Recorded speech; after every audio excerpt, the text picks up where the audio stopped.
William J. Perry addresses the crisis in Ukraine and U.S.-Russian relations.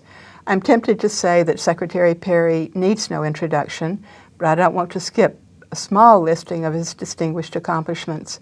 He was, of course, the 19th U.S. Secretary of Defense from 1994 to 1997. He was previously the Deputy Secretary of Defense from 1993 to 1994, and prior to that, the Undersecretary of Defense for Research and Engineering from 1977 to 1981. He is a professor emeritus at Stanford University, a senior fellow at Stanford's Freeman Spogli Institute and at the Hoover Institution. He is the co-director of the Preventive Defense Project, a former co-director of CSAC, the Center for International Security and Cooperation, and has had a long involvement in the course on which these lectures are based.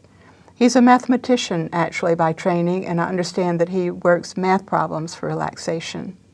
He's a leader of the Nuclear Security Project, which aims to eliminate nuclear weapons, and in 2013 he was the founder of the William J. Perry Project to educate the public about the dangers of nuclear weapons.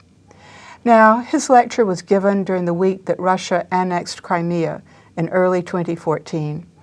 As you will hear, Secretary Perry changed his planned lecture topic in order to explain his reactions to the crisis. He argued that in order to understand Ukraine today, we must understand Russia's history going back to the Cold War era, and we must take into account the depth of Putin's emotions about Russia's place in the world. He explained in this lecture that when he was Secretary of Defense, he opposed NATO expansion as unnecessarily provocative. Russia developed a sense of humiliation, democracy was discredited, and the U.S. became suspect in everything. Internationally, Russia is a militarily weak petrostate, but it dominates its region. Secretary Perry saw no reason at the time to be optimistic about Ukraine, and since he spoke to our class in March, events have proved him right.